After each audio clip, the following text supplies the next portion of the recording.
guys so much for being here this morning. Got lots going on like we do in the community right now, and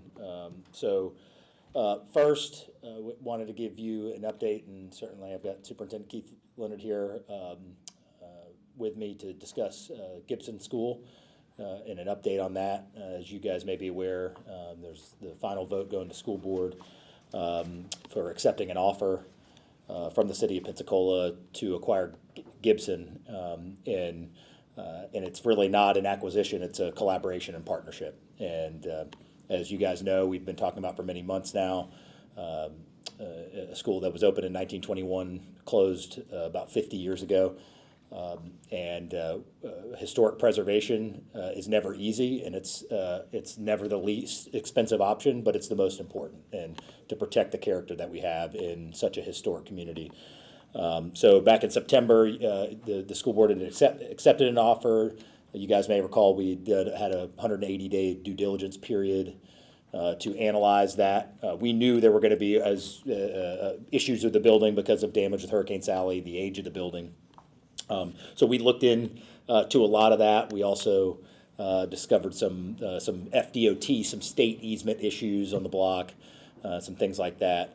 Ultimately, I know what we're taking on at the city is, it will be expensive and it will take quite a while, but we know it's definitely worth it. But we wouldn't be sitting here without the partnership with the school district, and certainly understanding that the aligned goal here is to retain our history, and this is a unique building in African American history here at the city, as well as within school buildings of this time frame, the quality of construction and all of that. So we're happy to take your questions on that. There's a lot to still find out and figure out. I can get into some details on some rough kind of just cost estimates and things that we know that we'll have to be taking on. Happy to take those questions in a second, but I wanted to give Superintendent Leonard an opportunity to address this partnership as well. So thank you, guys. Thank you, Mayor Reeves. Mayor Reeves does these press releases and media advisories and press conferences all the time. I try to not do them all the time. But on behalf of the Escambia County School District, our Escambia County School Board, it has been a pleasure in working with Mayor Reeves and his team to do what we believe we can do in partnership with the City of Pensacola and the Gibson property. As Mayor Reeves stated, it has significant historical relevance in our African American community. So anything we can do to assist the city, we stand ready. Tonight it goes before our school board for a vote. I never count the chickens before they hatch, but we are very, very optimistic about the sale of this property, and more importantly, the partnership we have with the City of Pensacola and Mayor D.C. Reeves. Thank you, Mayor. Yeah, thank you so much. And to add to that, I think in terms of this partnership and why I think it works so well is the city, unlike the school district, has a primary focus of educating our kids, and we feel like it makes sense from a logistical perspective and also from a grant acquisition perspective. We know that this is going to be the long game on this. We are not going back to our citizens promising this building is going to be repaired in a year. This is the long game in terms of trying to find historical tax credits, preservation credits. But certainly our organization is built to be doing that more often than I think a school district would be doing. So that's why I really do think it's the perfect partnership. This is school district property, and it's school district history, but it allows the school district to go focus on job number 1, 2, and 3 for them, which is to continue to build brains and educations in our community, and allows an organization like us that's a little more used to these types of projects, historical preservation projects. Certainly the planning department and all of those are housed with us. So it was really a natural fit of just saying, hey, let us work together to make sure that this is financially viable for the city, but also long-term gives us the result that we want. So So very, very excited for it. And again, we got tons to talk about today, but I wanted to just stop with this and take any questions for myself or Superintendent Leonard that you may have on Gibson. Mayor, can you just go over I'm sure it's all in the Yeah. agenda, but can you just go over the details of the offer and all that? Yeah, so our sales agreement, it was amended to 260,000. During that 180-day due diligence, what we figured out was there's about a $501,000 cost estimate just to really enter the building. So that's not to fix the building. That's about, and that's asbestos cleanup, as well as about $285,000 for just enough kind of remediation or repair, if you will, to allow us to go look in the attic and look in the from a safety standpoint. So that's why ultimately that was one factor of the change in value. The other factor was the FDOT easements. We had our surveyor look at it. There are some easements given way back in the I think in the 60s, if I remember correct. Yeah. We had one too on the very southern edge. But the large one that really changed the dynamic of the entire block, it's a 2.1 acre block. But the actual buildable area, if you take out the Gibson School itself and that kind of parking lot to the south, with the assumption that you're not going to rehab Gibson and not have anywhere for people to park. So if you took those two things and then you took the northern edge of the block, the northern chunk really, and it kind of goes at an angle towards B Street. You went down from really 2.1 buildable acres down to about 0.9. So the change in value was, and let me go back, on that easement, the large FDOT easement near Cervantes Street, if you were to build even a parking lot there, if they needed to access that, they could come in, tear it up, and it's on you to go fix it. So it wasn't even just that you could do some things with it and not others, unless you left it as grass or something like that. Then ultimately the expense would go on whoever would build something there. So you certainly couldn't build structures or anything like that. And so I think when we came into this, we all, school district, us, kind of looked at it as, hey, let's see if we can do something to preserve this building, and then you'd have this larger parcel of which you can do something with by no fault of anybody, just looking back, cracking the book open from 60 years ago on some of those state easements. That obviously changed the value of the property. So, but part of the partnership is we're not obviously not putting a dollar value on the Gibson building itself, because we know that from that sense, we're probably looking at multiple millions of dollars, to have some kind of full preservation of the building. So graciously working with Superintendent Leonard and I think hopefully looks like with the school board's understanding, we're not really putting a dollar value on the dirt that goes underneath a building that's going to take significant, and that is really the heart of the partnership. Is if the school district didn't care about the history of the building and all that, certainly they're well within their legal right to say, well, we don't have to care about that, and we're doing something else, and we're going to sell it to the highest bidder. That would be within their legal right to do that. So I think that personifies the partnership, as they saw it the same way we did, and certainly David Williams, the school board member for District 3, has been part of those conversations as well, trying to champion understanding the value of what we have, and that's going to take a little sacrifice from everybody. It lowers the overall revenue to the school district for their effort to educate kids, but I believe the city is signing up for a multi-year job here that's going to take bandwidth and time, and we're going to be working on this this historical credit or grant instead of something else. So there's a lot of work left ahead for us, but I think it's worthwhile, and again, I appreciate the school district feeling the same way, that this is a worthwhile project to collaborate with us on. And just so I got it perfectly straight, I think initially, as you said, that the vision might have been to restore the school, but then do something else on the rest of the property. And now it's just a bit more limited in terms of what can be done. Right. I mean, and you guys will see the survey that we have that'll kind of show what it really means is, the total buildable area. Obviously, when you think about vacant property in the city, the first thing you think of is housing, right? I mean, just It because was, of yeah. such a crisis. So yes, there's some capability to do it, but it's just with the new information, and it's why you have a due diligence period.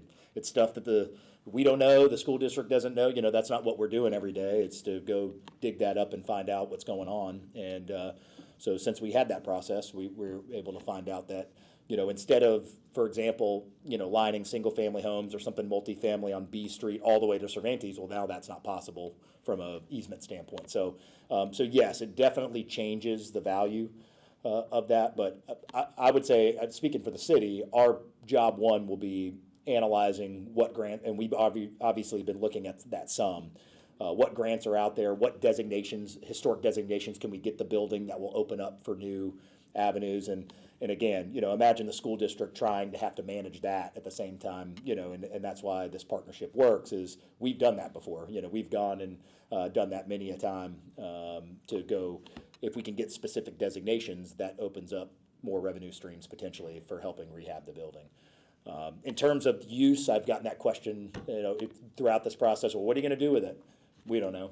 We have no set plan on what we're going to do with it. No set plan on exact preservation. Whether it would be keep the facade, you know, and build a new structure inside that facade, also very expensive to do.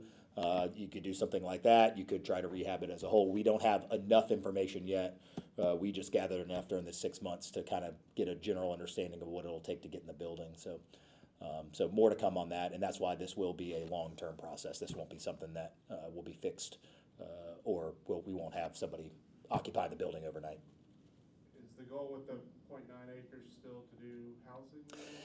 Potentially, but even that right now, I think our focus is going to be on the building preservation. You know, to me, I think if we're spending too much time on that side of it, because what if we can figure out a pertinent use for it that's good for the community?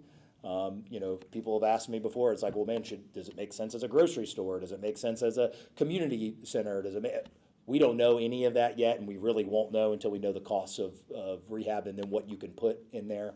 I could tell you, if we rehab the building currently based on the information that we have, you could only do light uses in there based on the quality and the age of the floors and things like that. So you could probably, if you just went blindly into it and said, we're going to rehab exactly what's there right now, the end use would have to be something pretty light. You wouldn't be, you know, having inventory or you know, heavy things, you know, up on the second floor or even the first floor, for example. But I think it would probably be short-sighted of us to come up with too distinctive a plan for the other acreage without really fully understanding what's in front of us. We don't have to have Gibson done before we make that determination, but I think we got a lot of work ahead of us on the preservation side, probably before we would overcommit to exactly what we were going to do. But Jim, I think it's a safe assumption. You know, if there's empty dirt that we can scramble together somewhere in the city, the first thing I'm thinking is, how do we get more housing, you know, in here somehow? So we would keep a very distant eye on that probably moving forward.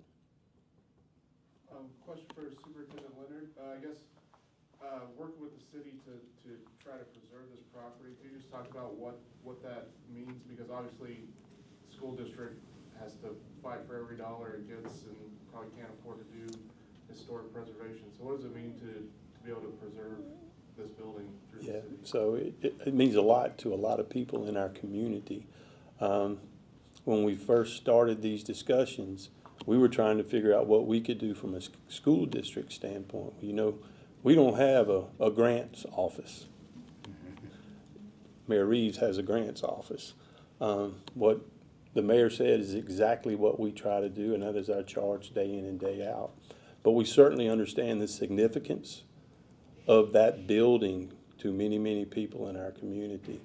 And it wasn't just Hurricane Sally that impacted that building. You know, if you remember back years before that, we had a pretty significant hurricane as well, Hurricane Ivan. So what we've been doing up until about 4 years ago was that building was housing some Head Start programs. And in fact, it wasn't that building. They had to use auxiliary buildings because of the decay of the Gibson building. So what it means for us as a school district is continuing a partnership. If Mayor Reeves has questions, if he needs assistance, we're going to always be there to render that. But we're we're just thankful that we have a city that is willing, and not only willing, but will do what needs to be done with the Gibson property and the building itself. Does that answer your question, Jim? Yes, sir. Thank you. All right. Anything else on this? And we'll let the superintendent get back to, thank you so much. Yeah, good to see you today. Get back to a busy school board day, so thank you. All right. Next big topic for us today is security for Mardi Gras. And, you know, we're a couple weeks out, and because we've got some notable changes, we want to certainly lean on our media partners to help cascade what some of those are. I think, as you know, we tasked our team following the tragedy in New Orleans to look at everything that we were doing with fresh eyes. And those conversations continue and will actually continue past Mardi Gras. There's obviously things that we can change pretty quickly. There's also things like equipment, like infrastructure. We're having conversations about the reimagination of Palafox, and we've modified even that project a little bit with bollards and some things like that. So there's some long-term things that we will continue to discuss and adapt. But in the short term, given that this happened just weeks ago and this process has just happened, we were able to make some changes that, to be honest, some have been discussed around here for a little while. This is not all new information, but unfortunately, sometimes it takes seeing a tragedy in real time and so close to us, to our neighbors, for us to say, hey, enough's enough, and we've got to make some changes that we feel were certainly necessary. So I appreciate all of our teams: police, fire, public works, sanitation. I mean, remember, when we secure this area, it is not just the police. That they do the heavy lifting, but there's lots of whether it be equipment, infrastructure, folks helping block off roads. A lot goes into that, so I appreciate everybody working through that. All right, so I want to just share the most significant changes that we're going to have. The most significant change that our citizens will see is we will be closing the east-west thoroughfare of Main Street about 1 hour before the parade.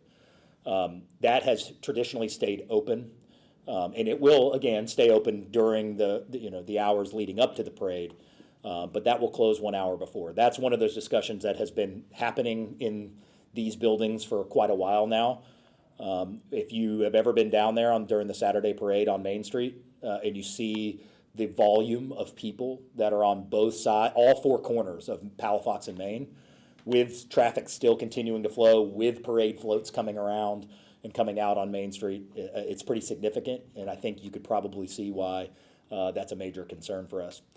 We did make one adjustment in recent years. I don't remember exactly what year I could find out, but where we started to actually barricade further east and west on Main Street because there were so many folks, putting themselves accidentally in danger at those corners. So that was one mitigation that we had taken, but we feel like it's time now to have that closed. So what that means for citizens is, the prudent way to come in and enjoy the parade would be when you're coming in from Cervantes from the north. Is ultimately the parade closure is on the north side is still happening where it always does, right around Wright Street, Christ Church, that area where ultimately you can pick to be on the east side or the west side of the parade when you commute in. You're going to be able to do that from the north. So my recommendation to folks coming in for the parade is to use Cervantes and A Street and 9th Avenue, those to kind of get on whatever side of the parade you would like to be on. Again, Main Street will remain open up until 1 hour before, and it will reopen immediately following the parade. So when you are leaving, if you do stay for the entire thing, Main Street will be back open. But it's just too much of a safety issue for us and has been for years, and it's just something that we need to take seriously. So I would say from a citizen perspective, that's one thing that they will notice. A second thing is we are actually extending the box from one block to the west from Roos to DeViller Street, and one block to the east, Jefferson to Tarragona Street. So that will, the same thing that we're all used to, where you've got kind of that box square area of downtown blocked off for the parade. That will happen 3 hours prior, and we are extending one block further out east and west. What that means for our citizens is just being attentive to, if you used to park somewhere near there 3 hours, make sure you're there 3 hours before. And the reasoning behind that was through our analysis, what we realized is we didn't have the level of first responder efficient transportation access that we would need in case of an emergency. So what freeing up Jefferson and Roost Street does for us from an emergency responder standpoint is if something were to happen, we have much cleaner access going up and down and that we didn't have before because the square was a little bit too tight. So that's we're not doing it just for the sake of adding blocks. We're doing it so our police and our fire and our EMS folks can get to anybody that they need to get to much safer. So in terms of how that square operates, it will remain the same other than the fact that we were usually closing about 2.5 hours before, where it'll be a full 3 hours before. So for the Saturday parade, it'll be 11 a.m. And so that will be, another significant issue that we want folks to know about as soon as possible. That's why we'll talk about it this week and next week, and we appreciate you guys sharing that. Deputy Chief Chrisman is also here to answer any questions, any specific questions you may have, and the police department will be putting out even further details.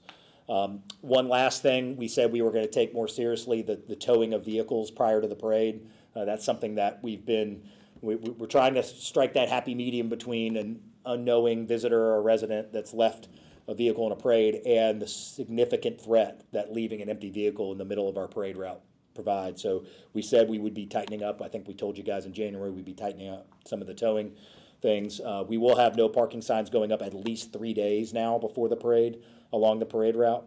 And if your vehicle is parked in these spots on the parade day, expect to have it towed if they're not on for the 7 p.m. Friday parade. If it is there at 5:30, you can expect that it will be towed. And for the Saturday parade, we're shortening the window for the Friday parade because we know people are out working and stuff like that. So we're saying 5:30, an hour and a half before, but 3 hours before on Saturday. So no one can say they can't see the signs. They'll be out days before. But what it used to be before is we may or may not, and we're trying to be courteous. We are not going to have empty vehicles that we can't account for sitting in the middle of 100,000 people. We're just not going to do it. And so we appreciate everybody's understanding with that and just make sure that they are noticing the signs. Any questions on that? I can go to unrelated issues, and again, I got Deputy Chief here as well. What's the set, how do you plan to route people that would ordinarily be coming through downtown that may not know there's a parade? What's the detour route that they'll take? Yeah, I should mention that, and I'll let Deputy Chief expand upon that. But we have a map that we're providing you guys that you'll have in your release today that will show the new extended block as well as how the thoroughfares of how to get around. But I'll let Deputy Chief expand on that. As for those motorists who are trying to just traverse through the city from east to west, the easiest way to do that, if you're accustomed to taking Main Street, is going to be to go either up 9th Avenue to Cervantes or A Street to Cervantes. Those are wide, big state roads that are easily accessible, easy to follow, easy to get around. So that's going to be the recommended route that we tell people. If you're not trying to get to the parade, you're just trying to get from grandma's house to mom's house for Saturday brunch or whatever, is to take the A Street to Cervantes and Cervantes across. All right, thank you. Will there be signs or anything at those intersections? We'll have signs up marked, yes. And those will be out in advance. Correct. Yeah.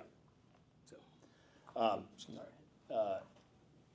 and again, just a reminder, Main Street is 1 hour before, so you'll still be able to get through up until an hour before that parade. But that is, as I said, if y'all don't have a photo from your or video from your publications of what that corner looks like every year, I mean, all you have to do is look at it. I don't think anybody looking at it with any logic or common sense, a photo of what that intersection looks like at Main and Palafox during this parade and say, man, this is completely safe. I don't know why they're adjusting it. I don't think anybody would say that. So we know, I'm sure we will get emails. I know we're trying to get ahead of some FAQs from our business owners, some from the parade folks.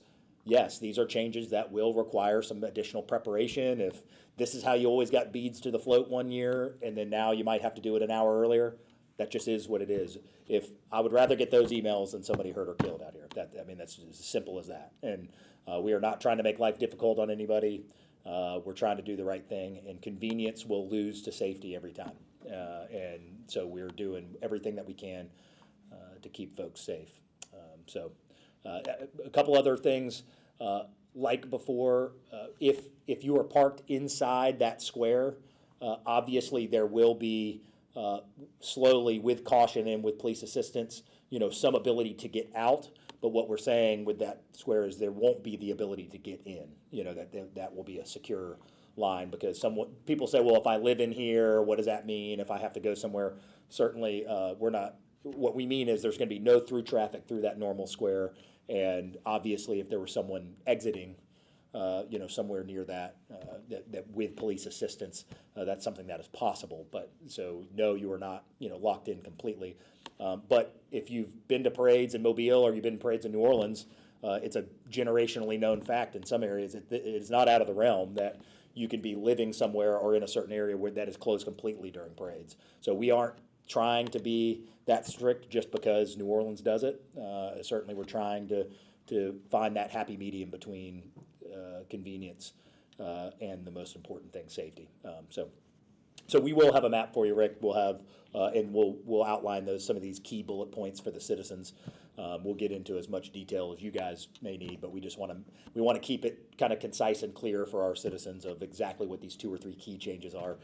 Everything else is business as usual, and we expect another big crowd, and certainly excited for it. And these are the types of events that makes Pensacola great, and what makes people enjoy visiting here and enjoy living here. So I expect we'll have a great season, and I know certainly from this desk, and I'm sure Deputy Chief feels the same, we feel a little more confident going into it, knowing that our safety is increased as well, and that we feel a little more at ease in the sense that we have some improvements.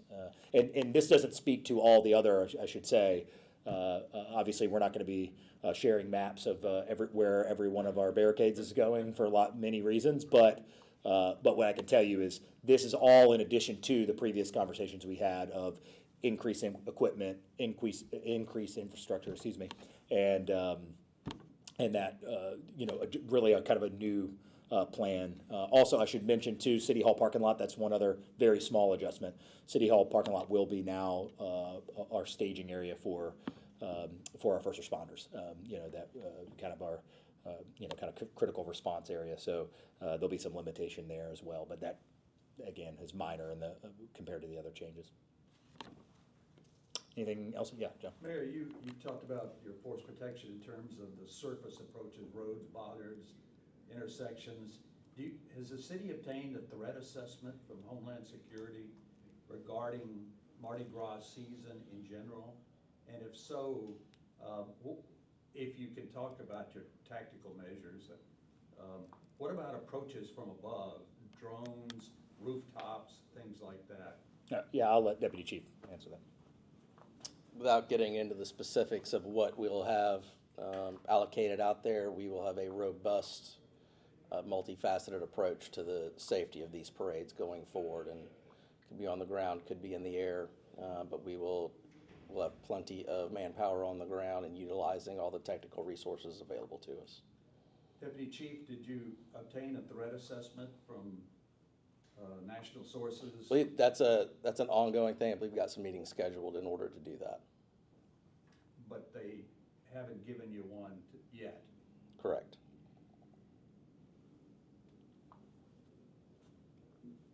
Anything else? Not on this. Oh, okay. All right. Thank you. Thanks, Deputy Chief. All right, just a couple of just real quick things. Wanted to mention to you guys, we've got a large truck traffic detour related to the construction on 9th Avenue that's already happening with the stormwater project that we told you about several weeks ago. So for the next 6 weeks, we've got some large truck traffic for between GE Plant on Scenic Highway and Port of Pensacola will be rerouted to avoid that construction on 9th Avenue. This is something that gets approved through the state, through GE, through ourselves, so they'll return to their normal route. Normally they go from Cervantes to 9th on to Bayfront and then to the port, but they'll have to be going along Gregory, Alkanese Garden, and Spring. So you might see some larger truck traffic with those big wind nacelles on, and so that'll only be temporary. And it'll be rerouted back to normal in 6 weeks. The construction won't be complete till September, but the limitations are just during that small window. And then just because you guys may have seen a few of these things from council, the acquisition of real property at 1900 and 1924 North Palafox is for Hollis T. Williams. Those are 2 parcels owned by Lakeview that are along the western edge of the Long Hollow Pond right now. So that's part of our HUD CDBG grant funding for Hollis T. Williams. You'll see an item on there that is a revocable license agreement with Escambia County to access Wayside Park with the Pensacola Bay Fishing Bridge replacement. So once it says Wayside and Fishing Bridge, I figured there'll be questions about the item. This is just seeking approval from City Council, and the Escambia County has the same thing going to their commissioners. And Wayside Park will be used as a staging area for construction equipment and materials while the work is done on the fishing bridge. So if all those permits are received by the end of March, the county anticipates an 18-month project, which would put completion at late 26 to early 27, and I certainly would defer any details of that project to the county I wouldn't be aware of. And then lastly, good news, the Florida Seaport Transportation Economic Development Grant for $3.525 million for the High Performance Center of Excellence for American Magic. The accepting of that grant for planning, design, and construction is going underway. That's the phase 2 for the actual dock structure itself. So those funds are not being used on Warehouse 10. That is for the separate dock area which is not under design or under construction yet.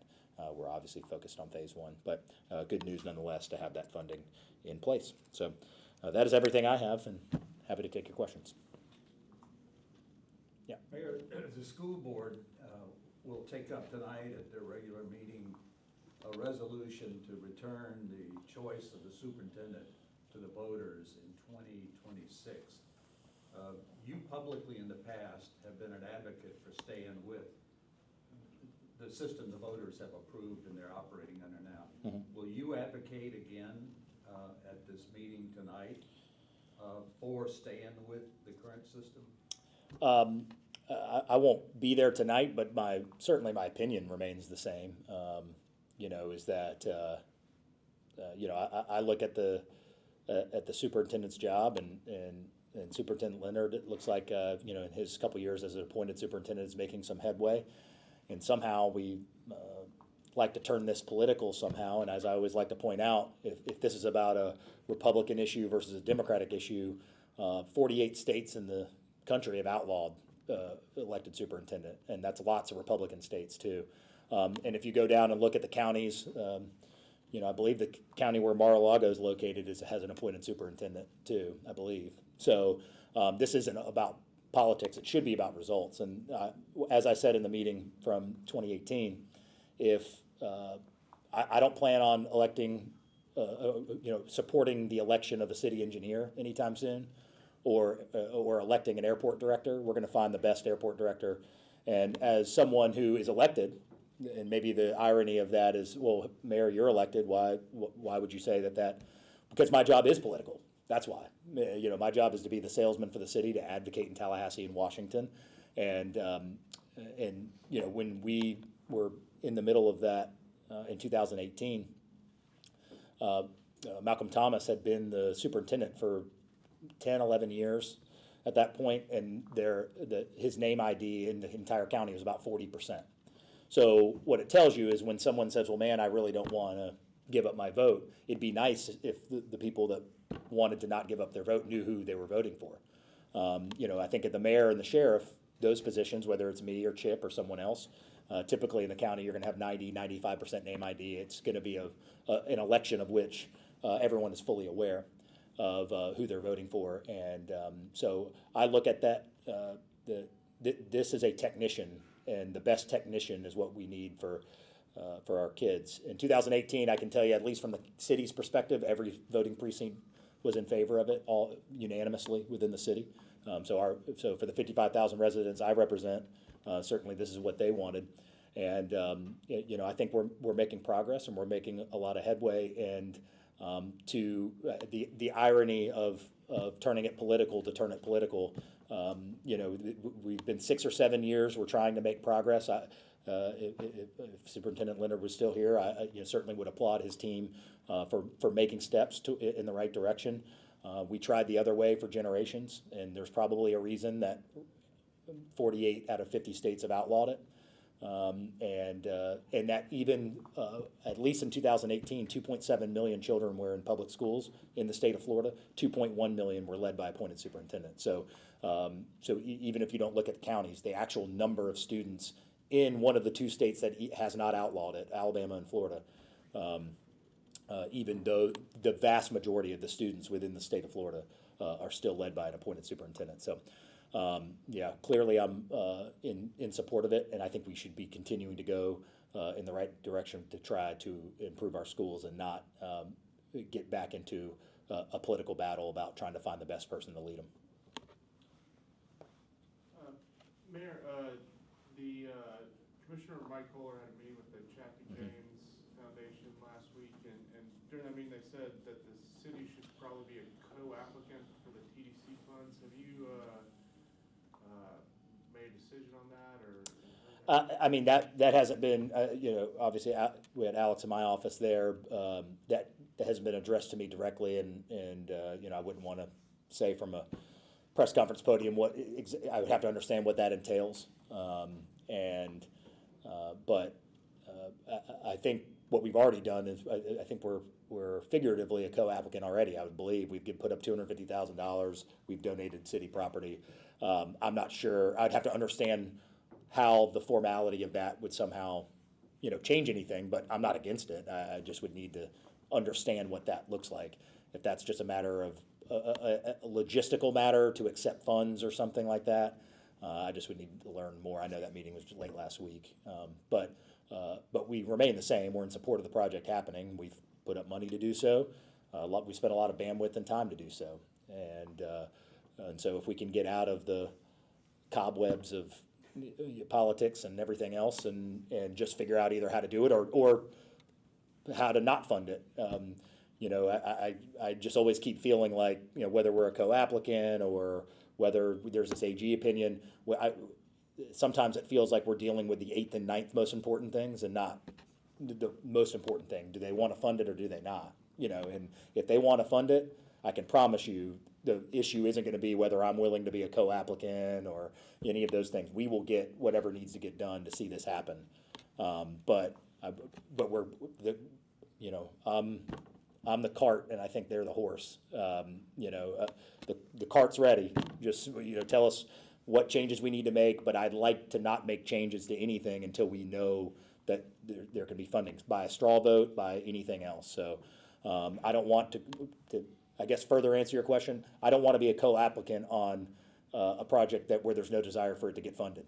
I mean, I want some indication that we understand that this is something that we all want, and we're happy to get it across the finish line with any of these small logistical issues when the time comes. But hopefully, I guess they need to get I just read media reports. I guess they need to get a study from the Haas Center, right? Is that another? So I guess that'll be we'll see after next month when that comes back in. But we're ready, and we remain ready, and we're open to any conversation about getting it across the finish line. So I just wouldn't commit to it today because I got to kind of understand exactly what that entails. Follow-up question. Has the city seen the financials of the foundation about how much money they've raised and where it's come from, and any kind of expenses, what they've spent money on? I have not, but what I would say, I know within our agreement language, we have some understanding of them having to have the funding to do what they need to do for the validity of the agreement. So we have stopgaps in place in terms of, not starting a project that can't get funded on city property. I do know that. Yeah, there's a but- deadline, I think, in yeah. June. Yeah. You know, And certainly because of the delay, I think it would be a fair if they were to come back and ask for an extension of that, certainly we would entertain it, because we certainly didn't suspect to be here in February 2025 still talking about it. So when we signed the agreement way back when. So no, we haven't. But, you know, I mean, Rick, I think there's lots of nonprofits that interact with the city where, you know, we're not necessarily getting their monthly financials or anything like that. well, not all you know. nonprofits are asking for $1 million. Yeah, well, they've asked us for $250,000 and we've granted it, and but what I would tell you is I feel like the financial control of making sure that the project can be completed is hardwired within our agreement, our stewardship agreement with them, so that we would not see a construction commence somewhere where there isn't the funding. So there would be some type of proof of funds that would be coming to us before construction would begin on our side. Mayor, do you have any reaction to Governor DeSantis saying he supports abolishing property taxes? Well, you know, again, I think, like we talk about at the state and the federal level, there's a difference between conversation and policy. So, you know, I would need to know, you know, a philosophical opinion about something.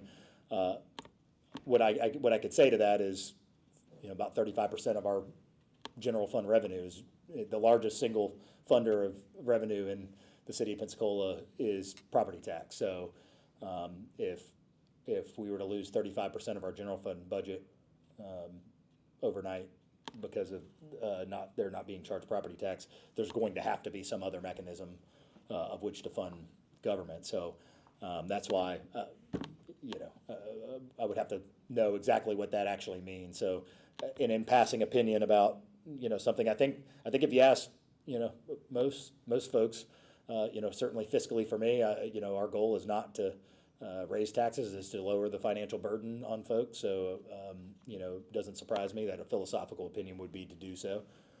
But there's the operational aspect of running a city that when we're relying on, you know, a third of our budget being property tax, then there would have to be some version of a replacement to that. And, you know, at the end of the day, I would imagine the taxpayer is going to be helping supplement whatever that is, whether that's, I mean, what would it be? An increased sales tax? Would it be? I just don't have that information. But I would tell you that property taxes critical undersells how important property tax is to the operation of the city. So, you know, certainly looking forward to hearing more, or what the alternative plan would be if property tax was somehow not on the table. Mayor, with respect to now paid parking along Palafox, have you looked at the data, and if so, is the data meeting, I mean, are your goals being met? Yeah. In terms of why you did this? Yeah, so what we saw, and I haven't looked at it in the last couple of weeks, but what we've seen overall is about a 30% increase in transactions. So now remember, one thing that we're really trying to maintain is keeping continuity for a little while, meaning for me to answer your question with an educated number, we, you know, as changes happen. So for example, someone may say, well, Mayor, you said it was 30% increase in transactions. When you add spaces that are now paid, you're going to naturally see an increase in transactions. That is true. However, the 30% increase in transactions was prior to adding new spaces. That was just when we went from 50 cents to $1. We saw a 30% increase in transactions. That kind of myth busts the idea that if we were to increase the price, somehow people wouldn't be parking downtown. We have not seen that. So we didn't just measure it by revenue, we measured by total number of transactions coming in.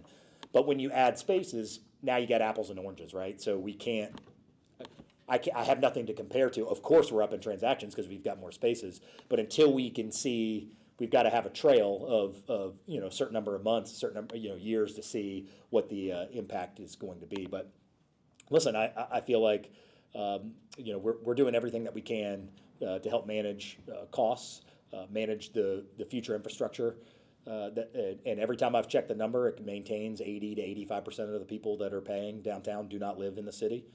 And as you guys will see in the Haas Center survey, we asked our city residents, would they rather have a user fee for parking downtown, or would they rather bond a parking garage themselves?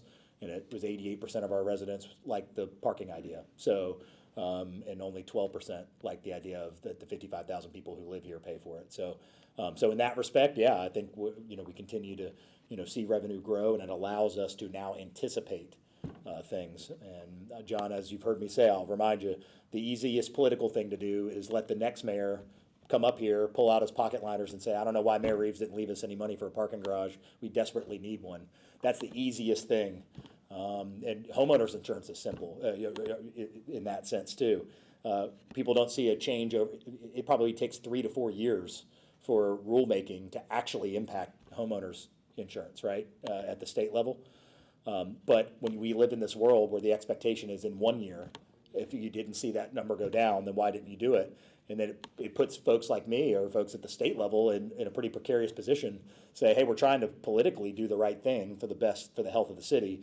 But if we're gonna decide it month to month, then why would anybody in our position ever do that? And so my goal is not to do the easiest thing politically; it's to do the right thing. And so we feel like we continue to do the right thing, and we'll always keep an eye on it and modify it as we move forward. But our goal right now is to try to keep some continuity of the new policy, because if we keep tweaking and keep changing, we're not going to be able to answer questions like you just asked, right? To be able to say, well, has this worked over time? And so one thing I'm looking forward to seeing, let's say over 6 months or a year of the current rules, is are there hours during the day? If Tuesdays and Wednesdays from 8 to noon, we see a big drop in transactions, maybe that's something that we look into, and that's what the citizens should expect from us, right? Not just to say we came up with this idea and we think it's perfect. And so we'll continue to monitor those things, and if there are modifications needed down the road, we'll entertain them. Does Park Mobile give you the ability to do surge pricing? I don't know. I'm going to speculate and say because of the size of their organization that it's possible. They're by far the largest app in Florida, the largest app in the United States. I'm guessing just by law of averages that they probably are working in an area, but I don't know that for sure. Really my answer to that is back to the same thing. I just surge pricing logically makes sense to me in that you go down to where if you do it right, you could go down to free, and go down to 25 cents and then up to $2 and then those types of things. That's why dynamic pricing works. But it's just, that's not something we're broaching right now. We these policy changes were big enough and, cause enough anxiety. We're trying to just get these right. And then if we can make it better for everybody, with that, if we believe one day, dynamic pricing would make some sense, then certainly, we would do it. But as a city government, we would always have a cap. We're not going to treat it like a private where it would go to $10 or something like that. It would just be really the thing I would like about dynamic pricing if we went that road would be actually the ability to lower costs during non-peak hours, right? Because right now we just have to kind of pick one thing and say it's $1 an hour Tuesday at 9 a.m. and it's $1 an hour Saturday night at 9 p.m. Well, certainly we know the demand is different during those times, and so to be able to go a little higher during the peak times and then take our foot off the gas during times downtown that may not need it, certainly would be I think nice to have, but but that's for down the road, and we'll see how everything goes now. On recycling, Yeah. The council approved some camera equipment for the trucks as part of the contamination monitoring. Can you describe how this would help with contamination, and will there be enforcement if it's determined there are violators? Yeah, so about half of our $263,000 grant from the recycling partnership is for AI technology to go on our existing equipment. So what that means is ultimately there'll be cameras that'll be put on our vehicles that will analyze in real time what is going in from your recycling can. And if you get contaminated, it'll actually be automated that you'll get a letter at your house. And so we would have the ability that if we see, and we don't know what the number is yet, and certainly we would rely on our partners that have done this all over the country. Probably it won't be a personal preference type of thing. It'll be, I'm going to just use this as an example. If you get 3 of those in a month, and we only pick it up 4 weeks a month, then we would have the ability to come back and say, well, listen, you're affecting costs for all of our citizens. You're affecting, because our cost of bringing it to recycling is going to be determined there, that it's going to be measured how contaminated it is. So if we've got a few folks, even if they're going to be paying extra for, but they're not doing it correctly, one, we want to educate them. We want everybody to recycle. But two, we certainly don't want a handful of folks in our community causing everybody's bill to go up because our contamination is down, and that means our fees are higher. So that's really how we got here. It was, remember, the spark point was we were paying $250 a load penalties at ECUA because of contamination. And so it made the rate so high, I think it was like $82 a ton versus $40 in the landfill, that we had to do something. And we didn't have the infrastructure in place in a mandatory model where everybody gets a recycling can, that we were swimming upstream so significantly that we had to hit the reset button. So that technology will allow us to do that, and just to keep an eye on who wants to do it. And then also, it will be opt-in. If you only want garbage once a week, you're going to be paying a little bit less than you're paying now. And if you want garbage and recycling, you'll pay a little bit more than you're paying right now. So that, like most things, unfortunately, sometimes you've got to delineate financially, for folks that really want to do it right. And if you don't care about it, that's perfectly okay with me. You'd have the opportunity to save a few dollars and just have garbage picked up. Cool. Let's see. Last week's council meeting, a citizen and a council member talked about fluoride in the water, had some various opinions. Is this something you anticipate the city seeking more information on? No, I'm going to leave that to ECUA. I'll allow them. I'm no public water expert, and I'll let the public water experts and who they voted for to help sift through that. So, like many times, there's sometimes state and federal issues, understandably, come to bring attention to the mayor and the council. I believe ECUA is working on that, and you'd have to probably get an update from them. Okay, e-bikes. Some communities are addressing e-bikes by ordinance, suggesting there should be age limits because they're silent and go up to 35 miles per hour. With the popularity of these things, is that something Pensacola might consider looking at?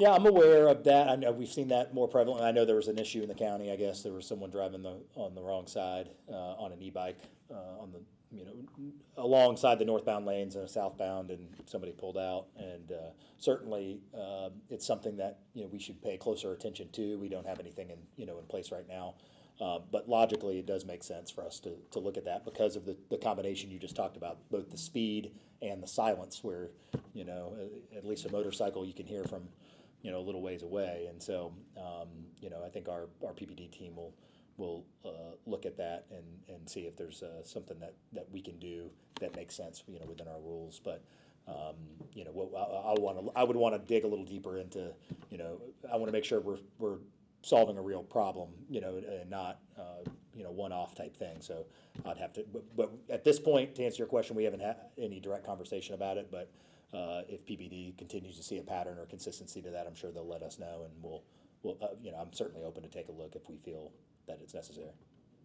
And last we spoke about Baptist, there was a timeline for shortlisting the demolition contractors, moving through that process. Outside of that, which you've already provided us, any updates on the Baptist? No, February 27th is when we expect to get the 5 bids back, and the goal at that moment would be to open those bids, understand what the spread of those bids are. We'll follow our normal process to select the winning bidder, which will take, I believe, April 3rd would be when we'd actually name who the bidder was. But most important on February 27th is we're going to open those 5 bids, and we're going to have a pretty clear understanding if the amount of money that we need for the demolition to take place is realistic. And we continue to feel good about that. And there could even be modifications. For example, if they were a little higher, and that means we had to only do the main section and maybe not some of the ancillary things, for example. So we'll look at all of that. It's just too hard to tell with all the complexities that go into a bid, what we will do based on those numbers. But the overarching thing is February 27th is a big day for us in terms of being able to understand if we can get the project done. Anything else? Yes, Mayor, last week when we had the press conference, Children's Trust Board was meeting. Yep. We found out the reason that they haven't put anything in their financials showing that there's money set aside for the CRA, is because y'all haven't sent them an invoice. Are you going to send them an invoice? Yeah, well, yes, we eventually are. Excuse me. And we'll have conversations about that. But again, our primary focus has been on working together. And so I know I've talked with Lindsay directly. I know that they're aware that the request is coming and that it's being planned for. But again, our goal is not to approach it from blunt force and to say, well, here's our ball and we would like it to take it and go home and maybe we'll talk about something else. We've been hyper focused with them on coming up with something collaborative for the children of the city. So I feel confident about where we are with the Children's Trust moving forward, and I believe they'll be expecting a significant financial request from us on an initiative in partnership with them in an MOU, and we're not overly concerned about that. But from a logistical standpoint, to answer your question directly, are we going to send them an invoice? Yes, we're going to send them an invoice, but we're going to try to work through details first before we don't have to create a deadline for ourselves on something that we don't need to address yet. Yeah. Mayor, following up on Rick's question, many municipalities in Florida collect their TIF, and then just after it's passed through, it goes right back to the school board. Mm-hmm. Do you know yet how you're going to handle the financial flows of this MOU if you collect a TIF? Well, part of the advantage of doing the MOU is that, so understand, if we were to say we don't want to partner with the trust, we just want our X $100,000 a year, what would end up happening is that money could only, it's a CRA TIF, so the money could only be spent in the CRAs. It couldn't just be spent citywide or at specific schools. So I think I'm answering your question by saying the MOU, I believe, would be that it would be administered through the trust with the idea that the potential benefit of that MOU is that it could be used on initiative citywide, not just specifically through the CRA. Now, that could be a hybrid approach. For example, to Rick's question, if we were to, I could see a scenario where we would formally request the dollars no matter what. Let's say we had an agreement tomorrow, that we would formally request the specific dollars moving forward per year, but we could either concede those or have some kind of hybrid approach where those dollars are allocated towards the same project, but those are within CRA areas, and then we would have a separate sole source request like anybody would for additional funding that would make it a larger project, for example. So I could see there being kind of two prongs to whatever our partnership would be, is not only just the dollars that were owed moving forward, but also in tandem with that MOU would be, for example, I told you guys already, kind of we're going to be working on is, I'm really focused on the childcare aspect and the childcare accessibility aspect of the city. I expect that that's what's going to be a large majority of what this request will be. So I could see there being both the request of the funds owed to us through the TIF, as well as some potential sole source request like we would do normally through the trust.